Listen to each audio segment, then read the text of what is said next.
26-year-old Maya Johnson works as a food delivery rider in the city. She supports her widowed mother and younger brother while studying for a business degree through evening classes. She is known by restaurant owners and customers for her honesty, punctuality, and calmness under pressure. On the morning that changes her life, Maya is delivering lunch to the headquarters of Kingston Technologies. Hundreds of employees, journalists, and investors have gathered outside because the company's billionaire CEO, Stephen Coleman, is about to announce a major international partnership.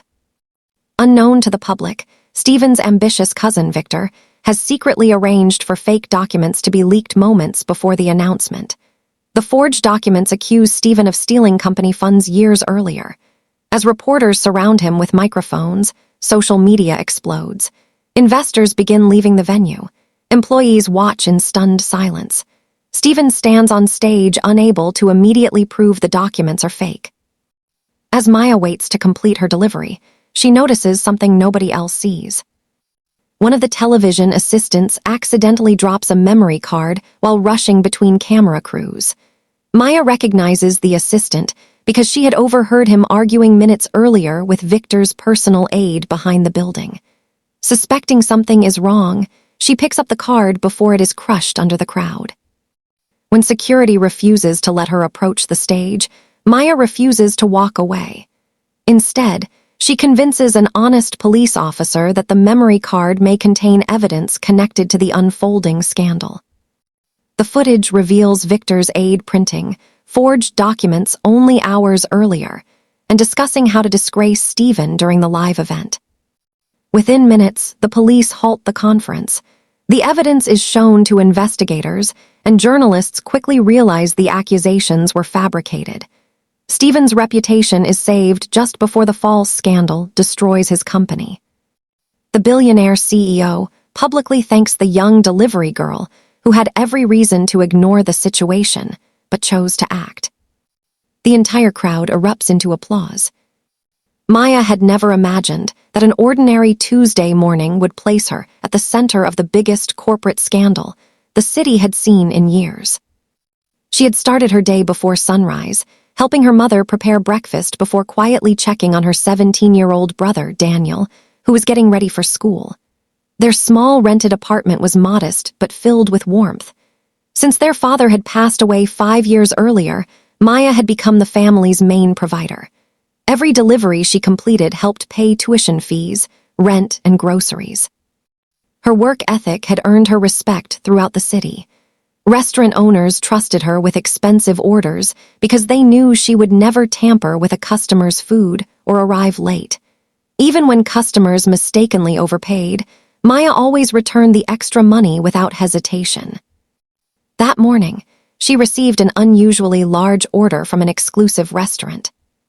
Kingston Technologies headquarters, the manager said while handing her several carefully packed gourmet meals. Board executives only, be extra careful.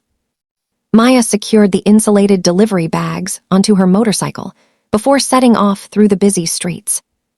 As she approached the towering glass headquarters, she immediately noticed the unusual atmosphere. Satellite news vans lined the entrance. Luxury vehicles pulled into reserved parking spaces. Police officers managed growing crowds, while television crews adjusted cameras in preparation for the live announcement. Curious, Maya parked near the delivery entrance. One of the reception staff hurried over. "Executive lunch?" he asked. She nodded. "Please wait. Security has temporarily locked access because the CEO is about to address the press." Maya glanced towards the grand outdoor stage. Standing confidently behind the podium was Stephen Coleman. Although she had seen photographs of him in newspapers, this was the first time she had seen him in person. He looked calm, composed, and completely focused. Behind him stood senior executives, legal advisors, and international business partners waiting for the official signing ceremony. Reporters leaned forward expectantly. Stephen smiled politely before beginning. "Today marks a historic partnership that will create thousands of new jobs." He never finished his sentence. A loud voice interrupted from the crowd. Before you continue, care to explain these financial records? Several reporters suddenly raised identical folders containing documents that had apparently been distributed seconds earlier. Questions erupted from every direction. Did you embezzle company funds? Are these offshore accounts yours? Were shareholders deceived? The confidence that had filled the atmosphere moments earlier instantly vanished. Investors exchanged worried glances. Company employees whispered nervously among themselves. Some executives stepped away from Stephen, afraid of being associated with a possible scandal. Watching from the delivery entrance, Maya felt a knot tighten in her stomach. Stephen looked genuinely shocked. Instead of becoming angry or defensive, he calmly asked to examine the documents. His legal team quickly reviewed them, but they had clearly never seen the paperwork before. Every television station continued broadcasting live. Within minutes, social media exploded with accusations. Kingston Technologies' share price began dropping as frightened investors reacted to the breaking news. Maya looked around at the confusion. Most people were staring at Stephen, but Maya's attention drifted elsewhere, toward a nervous television production assistant hurrying away from the media area while repeatedly looking over his shoulder. As he squeezed between two camera operators, something small slipped from his jacket pocket and fell unnoticed onto the pavement. The assistant never realized it. Maya recognized him immediately. Only 15 minutes earlier, while waiting outside the building with her delivery bags, she had seen the same man arguing behind the loading bay with another man wearing an access badge belonging to Victor Coleman's office. At the time, she had ignored the argument. Now, something about it suddenly felt important. She carefully walked over and picked up the object. It was a tiny black memory card. Without knowing it, Maya Johnson had just picked up the piece of evidence that could determine whether one of the world's most respected businessmen would lose everything. Maya turned the tiny memory card over in her fingers. It looked ordinary, yet something about the television assistant's panicked behavior made her believe it was anything but ordinary. Around her, reporters continued firing accusations at Stephen Coleman while camera flashes lit up the entrance of Kingston Technologies. Investors were already making frantic phone calls, and employees stood frozen in disbelief as the company's stock continued to plunge. Her first instinct was to hand the card to the nearest security guard. But then she remembered something else. 15 minutes earlier, while waiting beside the loading bay with her delivery bags, she had overheard part of the heated argument between the television assistant and Victor's personal aide. "Once the conference starts, no one can stop it," the aide had whispered. "And the footage," the assistant had asked nervously. "It disappears with you." At the time, those words had made no sense. Now they echoed loudly in her mind. Maya slipped the card safely into her pocket and hurried towards the security barricade leading to the stage. "I need to speak to the CEO's legal team," she said. The head security officer barely glanced at her. "This area is restricted." "It's urgent." "Miss, please step back. It concerns the allegations." Several reporters overheard her. One of them laughed. "A delivery rider thinks she can solve a billion-pound corporate scandal." Another cameraman pointed his lens at her. Within seconds, she realized that trying to argue further would only waste valuable time. Instead of forcing her way through, Maya scanned the crowd for someone who still appeared calm. Her eyes landed on a middle-aged police inspector supervising the officers near the press line. Unlike everyone else, he wasn't shouting. He was observing. Maya hurried over. "Officer, may I speak with you?" He looked at her politely. "Make it quick." She explained everything she had witnessed behind the loading bay, including the argument between Victor's aide and the television assistant. Finally, she showed him the memory card. "I don't know what's on it," she admitted. "But if those men were talking about making footage disappear, I think this belongs to the investigation." The inspector studied her face carefully. Years of experience had taught him how to recognize panic, deception, and sincerity. Maya displayed none of the first two. She simply looked concerned. "Stay here," he said. He called over 2 detectives before carefully placing the memory card inside an evidence bag. Within moments, they located a laptop belonging to the police cybercrime unit, parked inside a nearby command vehicle. Everyone watched as the files loaded. The first few clips showed ordinary television recordings. Then another folder appeared. Its name immediately caught the inspector's attention. Conference plan. He opened it. A high-definition video filled the screen. Victor's personal aide stood inside what appeared to be a private office only hours earlier. Several forged financial documents lay spread across a large table. The aide spoke directly to the television assistant. "Once these are handed to the reporters, Stephen Coleman won't survive today's conference." The assistant hesitated. "What if someone checks the originals?" "They won't have time. Public opinion moves faster than the truth." Another voice entered the room. Victor himself. His face was perfectly visible. "The board will panic," he said confidently. "Investors will abandon him. By the time investigators discover the documents are fake, Kingston Technologies will already be in crisis." Silence filled the police command vehicle. The inspector immediately picked up his radio. "We have probable evidence of conspiracy and fraud. Halt the conference immediately." Outside, officers quickly moved towards the stage. The journalists fell silent as uniformed police surrounded the podium. Stephen looked confused. The chief inspector climbed onto the stage and spoke quietly to him before turning towards the reporters. "This press conference is temporarily suspended." Questions erupted instantly. Why? Has he been arrested? Are the allegations true? Instead of answering, the inspector connected the recovered footage to one of the giant presentation screens prepared for the international announcement. The video began playing. The entire crowd watched in stunned silence. Every camera that had moments earlier been broadcasting accusations against Stephen now broadcast Victor's conspiracy live across the country. Gasps echoed through the plaza. Employees stared at one another in disbelief. Several investors who had started walking away slowly returned. One journalist lowered his microphone, visibly embarrassed. Another immediately began issuing a correction to viewers. Stephen watched the footage without saying a single word. His expression was no longer one of confusion. It was one of quiet heartbreak. Victor had not merely tried to embarrass him.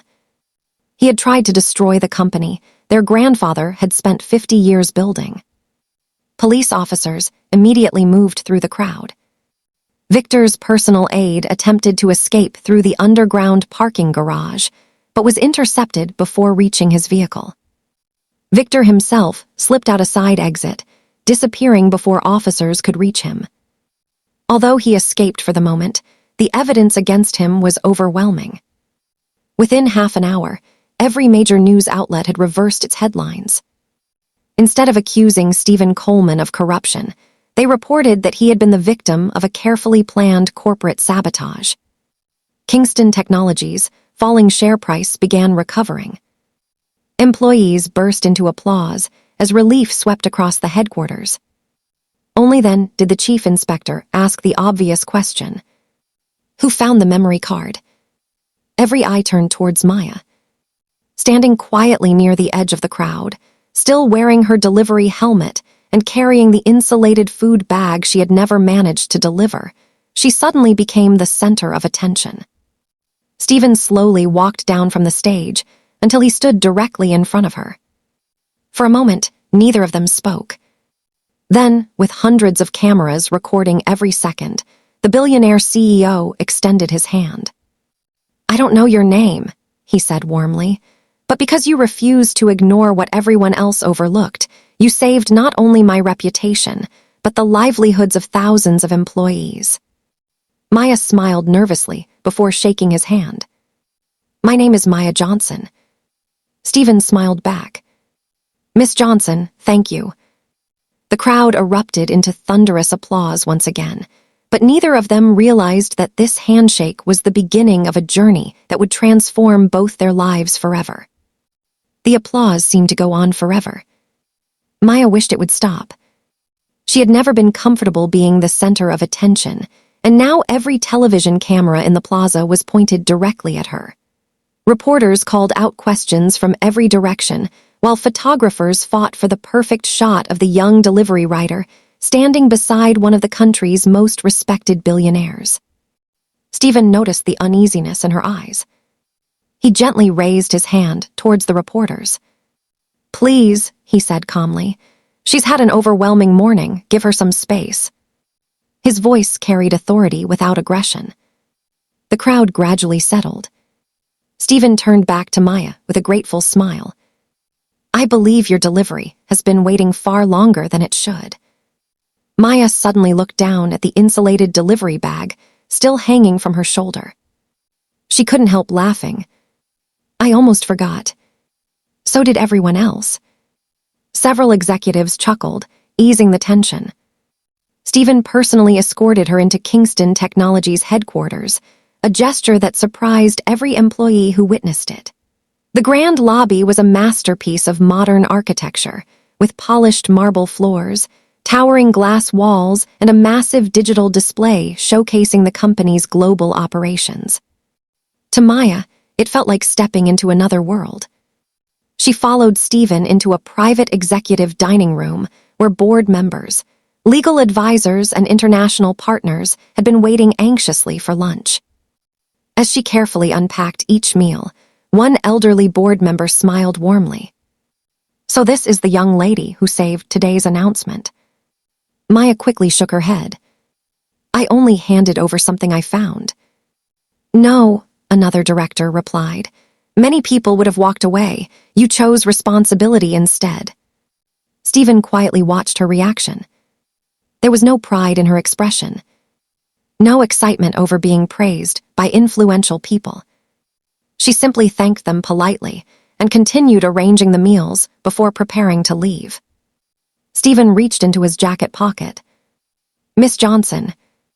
She turned. "I'd like to offer you a reward." He placed a sealed envelope on the table.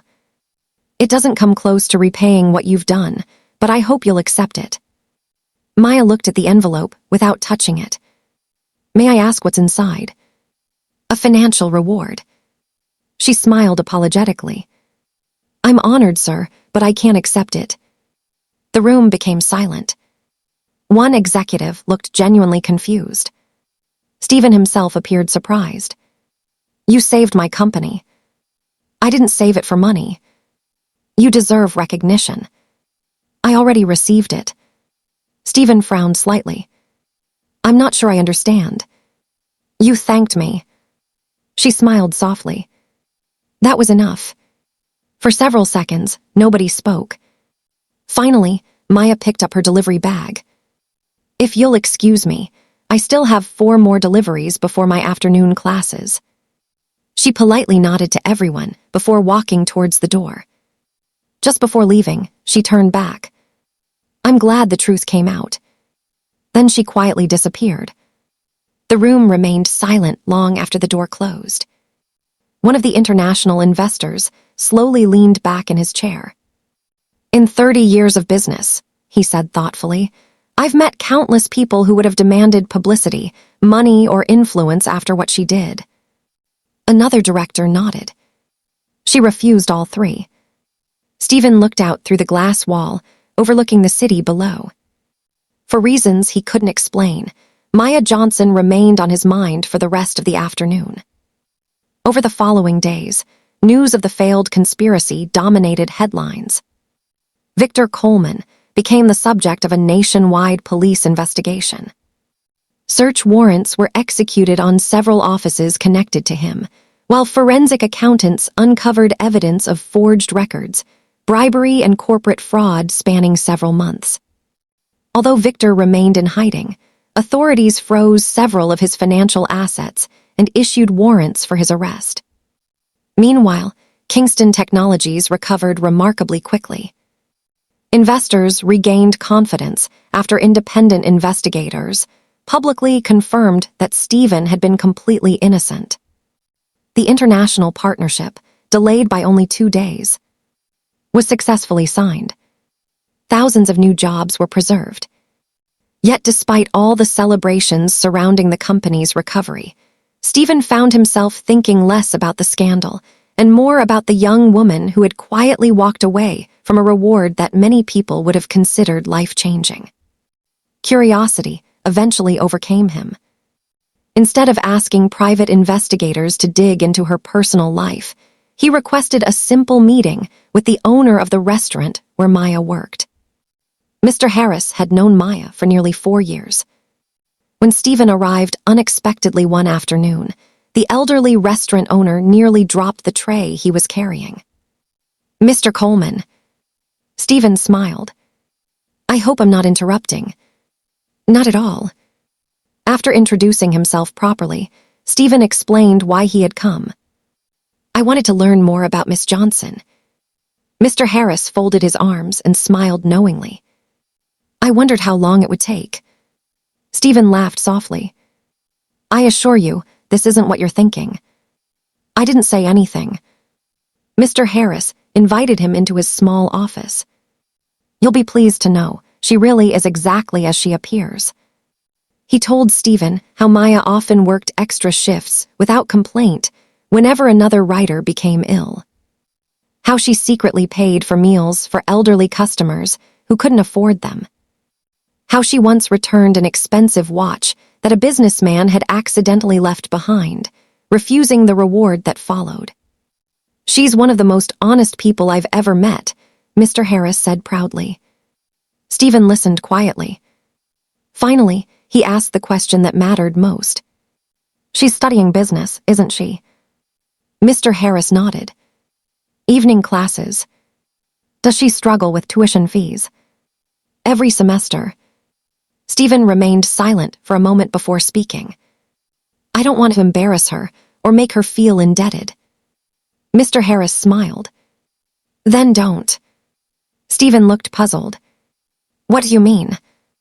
"Our education foundation partners with universities every year," Mr. Harris replied. "If she earns a scholarship through the normal selection process, she'll know it was based on merit, not pity." Stephen smiled. "Exactly." Over the next few weeks, Maya completed the application like hundreds of other students, unaware that Stephen had done only one thing. He had ensured her application received the same fair consideration as every other qualified candidate. Months later, when the results were announced, Maya stood frozen outside the university notice board. She had been awarded one of the most competitive scholarships in the program. Tears filled her eyes. For the first time since her father's death, she would be able to study without wondering how she would pay the next semester's fees. She had no idea that, across the city, Stephen Coleman had just received the news as well. He smiled quietly to himself, not because he had given her anything, but because her hard work had finally received the recognition it deserved. Their paths had crossed once by chance. Neither of them knew they were about to meet again under very different circumstances. 6 months passed. Life gradually returned to normal for Maya Johnson, though normal looked very different from the life she had known before the scandal at Kingston Technologies. The scholarship had lifted an enormous burden from her shoulders. She still worked as a delivery rider because she wanted to contribute to her family's expenses, but now she no longer had to choose between buying textbooks and paying rent. Every evening after work, she attended business lectures with renewed determination. Every weekend, she volunteered at community programs organized by the Kingston Foundation, a charitable organization that funded educational initiatives, food banks, and youth entrepreneurship projects across the city. She never imagined that Stephen Coleman occasionally attended those same events. Unlike the polished image people saw on television, Stephen preferred visiting the projects without media coverage. He enjoyed speaking directly with volunteers, teachers, and families rather than making speeches from a stage. One Saturday morning, Maya was helping children prepare simple business ideas for a youth innovation competition when she heard a familiar voice behind her. "I didn't expect to find my favorite delivery rider here." She turned around. Stephen stood there wearing a simple navy polo shirt and jeans instead of the tailored business suits everyone associated with him. There were no television cameras, no security officers surrounding him, just a small foundation coordinator carrying several boxes of educational materials. Maya smiled warmly. "I didn't expect to find the CEO here either." He laughed. "Today I'm only a volunteer." She looked around dramatically. "So, where's the crowd of reporters?" "I left them at the office." They both laughed. The conversation felt surprisingly natural. There was no awkwardness, no sense of status. Just two people who genuinely enjoyed talking to one another. Throughout the morning, they worked side by side, helping teenagers develop business plans. One student nervously presented an idea for a small online bakery. The judges politely applauded. Stephen praised the student's confidence. Maya raised her hand. "I have one suggestion." The teenager looked worried. "What is it?" "You've planned excellent products, but you've forgotten delivery costs." The room became quiet. "If your prices don't include transportation, you'll lose money on every order." The teenager quickly made notes. Stephen looked at Maya with interest. "How did you notice that so quickly?" She smiled. "Because I work in deliveries." The room laughed. Later that afternoon, Stephen found himself thinking about her observation. It wasn't simply correct. It revealed practical experience that many business consultants overlooked. As they packed away the tables, he asked, "Have you ever considered working in business strategy?" Maya shook her head. "I'm still learning." Sometimes experience teaches lessons that textbooks can't. She smiled politely, but changed the subject. Over the following months, their paths continued to cross at various foundation events. Sometimes they planted trees with schoolchildren. Sometimes they helped renovate community libraries. Sometimes they distributed food parcels to struggling families. Every meeting was unplanned. Every conversation became a little longer than the last. Stephen gradually discovered that Maya never treated him differently because he was wealthy. If she disagreed with him, she simply said so. One afternoon, while reviewing plans for a new community training center, she quietly studied a proposal lying on the table. "I think this won't work." Several executives looked surprised. Stephen looked curious. "Why?" "The center is beautiful." "It is. But it's 30 kilometers from the neighborhood you're trying to help." One executive immediately defended the decision. "The land was less expensive." Maya nodded. "I understand." She pointed towards a city map. "But the families you're serving don't own cars." The room fell silent. If transport costs become another burden, many people simply won't attend. Stephen leaned back in his chair. She was right. Again. Another executive added quietly, "We didn't even calculate public transport accessibility." Stephen turned towards Maya. "What would you do instead?" "I'd choose a smaller building closer to the community." "It wouldn't look as impressive." "It isn't supposed to impress people." She smiled gently. "It's supposed to help them." No one spoke for several seconds. Stephen slowly closed the proposal. "I think we have some redesigning to do." The executives nodded. Not because Maya had embarrassed them, but because she had reminded them why the project existed in the first place. Outside the meeting room, Stephen caught up with Maya. "You know," he said with a smile, "most people agree with me." She laughed. "That's probably because you're their boss." "And you."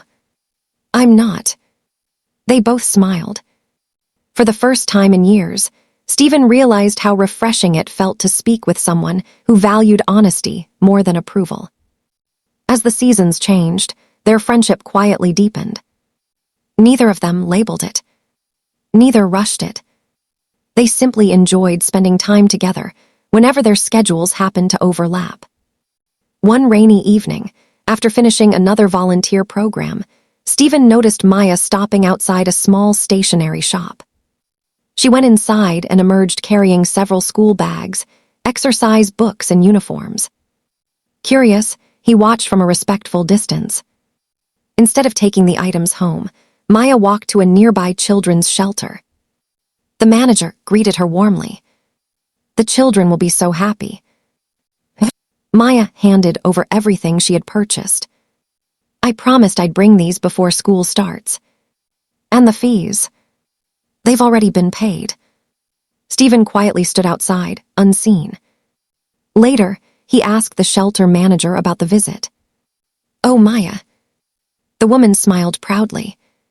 "She sponsors 3 children here." Stephen looked surprised. "She sponsors them. Every month. But she isn't wealthy." The manager's smile softened.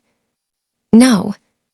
She simply believes no child should lose an education because of poverty." Stephen remained silent. He suddenly understood something. Maya had never helped him because he was a billionaire. She would have helped anyone. That same week, fate quietly returned the favor. During another foundation project, Maya accidentally overheard 2 hospital administrators discussing an anonymous donation that had funded new cancer treatment equipment. One of them whispered. The donor refused to have his name mentioned again. The other smiled. "It's always Mr. Coleman." Maya frowned slightly. "Stephen." The administrator nodded. "He pays for scholarships, hospitals, and emergency housing every year. Why doesn't anyone know? He insists that the focus should remain on the people receiving help, not on him." Maya walked away deep in thought. For months, she had known Stephen as a brilliant businessman. Now she was beginning to discover the compassionate man behind the public image. Neither realized it yet, but something beautiful was quietly growing between them. It wasn't built on wealth. It wasn't built on admiration. It was built on discovering the goodness in each other's hearts.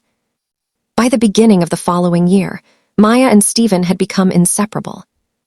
Neither of them could remember the exact moment friendship had turned into something deeper. There had been no dramatic confession. No grand romantic gesture. Instead, love had quietly grown through countless conversations, shared laughter, acts of service, and mutual respect. Stephen admired Maya's unwavering integrity. Maya admired Stephen's humility, despite his extraordinary success.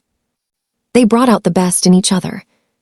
One evening, after another successful community project, Stephen invited Maya for a walk through the city's botanical gardens. The sun was setting, painting the sky with shades of orange and gold. For several minutes, they walked in comfortable silence. Finally, Stephen stopped beside a quiet lake. "I've built companies," he said softly. "I've negotiated billion-pound agreements. I've spoken before world leaders." He smiled. "But standing here with you is somehow making me more nervous than all of those things combined." Maya laughed gently. "I've never seen you nervous before." "I am." He reached into his jacket pocket. Instead of removing a large jewelry box, he took out a small velvet ring case. He opened it. Inside rested a simple, elegant diamond ring. "Maya Johnson." His voice remained calm despite the emotion in his eyes. "The day you refused to walk away from injustice, you changed my life. You reminded me that integrity still exists. You've challenged me to become a better leader. A better man. I don't want to spend another day imagining a future without you in it. Will you marry me?" Tears immediately filled Maya's eyes. She looked at the ring, then at Stephen. Then back at the ring. For what felt like an eternity, she said nothing. Finally, she took a slow breath. I'm sorry. Stephen's smile faded slightly. I can't. Silence settled over the garden. Stephen gently closed the ring box. He didn't argue. He didn't pressure her. Instead, he simply asked the only question that mattered. May I ask why? Maya nodded slowly. I love you. Those words alone filled Stephen with hope. But that's exactly why I'm afraid. She wiped away a tear. The world already thinks every ordinary woman who marries a wealthy man must have wanted his money. I don't want anyone believing that's why I'm here. I don't want your employees questioning your judgment. I don't want your family thinking I planned this. I've spent my whole life earning everything honestly. I can't lose that. Stephen listened without interrupting. When she finished, he smiled gently. I fell in love with you because of your character. If the world can't understand that. He shrugged softly. Then we'll simply give them time. He slipped the unopened ring box back into his pocket. I'll never force you. I'll simply continue loving you. He offered his hand. May I still walk you home? Maya smiled through her tears. I'd like that. The following months proved to Maya that Stephen had meant every word. He never mentioned the proposal again. He never tried to impress her with expensive gifts. Instead, he continued showing up exactly as he always had. He volunteered beside her. He visited her mother, Grace, helping repair small things around the house whenever something broke. He spent afternoons helping Daniel prepare for university entrance examinations.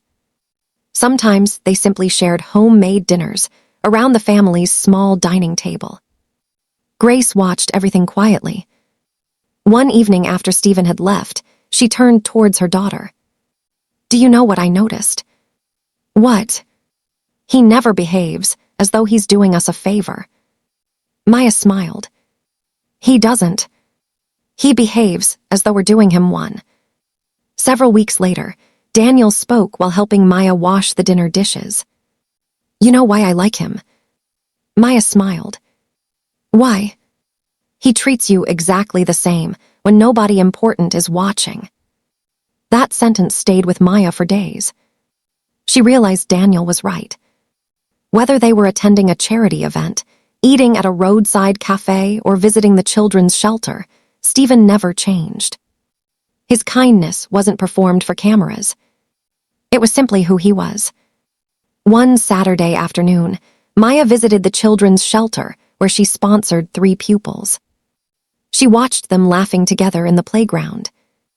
The youngest little girl ran over and hugged her tightly. Miss Maya. Yes. Do you think people who really love each other stay together forever? Maya smiled. I hope so. The little girl looked thoughtful. My teacher says real love is when someone chooses you every day. Maya stood silently. Those simple words echoed in her heart. Stephen had been choosing her every day. Not through promises. Through actions. That evening she called him. Are you free? I always have time for you. Can we meet? Half an hour later, they sat on a quiet park bench overlooking the city lights. Stephen smiled. You sounded serious. I was. She looked into his eyes. I spent months worrying about what everyone else would think. I forgot to ask myself one question. What question? What kind of man have you consistently shown yourself to be? Stephen remained silent. She reached for his hand. You've answered that question every single day. Tears filled her eyes. If your proposal still stands. Stephen looked at her hopefully. Then my answer is yes. For a brief moment, he simply stared at her. Then he laughed with pure joy before embracing her tightly. I love you. I love you too. This time, when he opened the small velvet ring box, Maya placed the ring on her finger herself. Their wedding took place 8 months later. To the surprise of the media, it was not held in a luxurious palace or an exclusive overseas resort. Instead, Stephen and Maya chose the same community garden where they had volunteered together so many times. The guest list included company employees, restaurant workers, delivery riders, teachers, hospital staff, shelter volunteers, and children whose education had been transformed through scholarships. Everyone stood together, without reserved seating, based on wealth or status.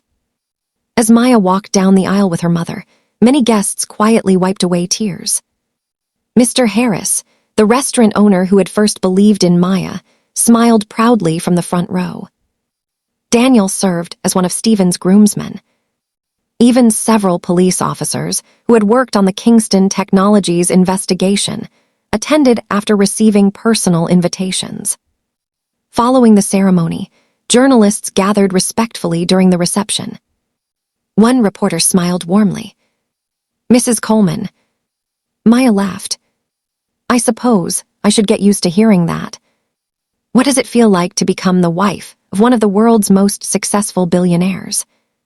The reception hall became completely silent. Everyone waited for her answer. Maya smiled and looked towards Stephen. "I didn't fall in love with a billionaire." She reached for his hand. "I fell in love with the man whose reputation I happened to save that day." The room erupted into heartfelt applause. The reporter turned towards Stephen. "And what would you say is the greatest investment you've ever made?" Stephen smiled lovingly at his wife before answering. "The greatest investment I ever made wasn't in business." He looked directly at Maya. "It was trusting the woman who refused to walk away when everyone else did." This time, nearly everyone in the room rose to their feet. Some applauded. Others wiped away tears. Even reporters who had once questioned whether their relationship could survive the scrutiny of the public found themselves smiling. Months later, their story continued inspiring millions around the world. People didn't remember it because a billionaire had married a delivery girl. They remembered it because it proved that kindness could overcome prejudice. Integrity could defeat deception. And genuine love could grow between two people from completely different worlds when it was built not on wealth, fame, or status, but on truth, courage, and unwavering character. If this story touched your heart, don't forget to like, share, and subscribe to Sam Love Tales for more unforgettable love stories filled with kindness, hope, and unexpected happily ever afters. Remember, true love isn't measured by wealth, status, or appearance. It's revealed through honesty, courage, and the choices we make when no one is watching. Thank you for watching, and until our next story, keep believing that one act of kindness can change a life, or even create a love story that leaves the whole world speechless.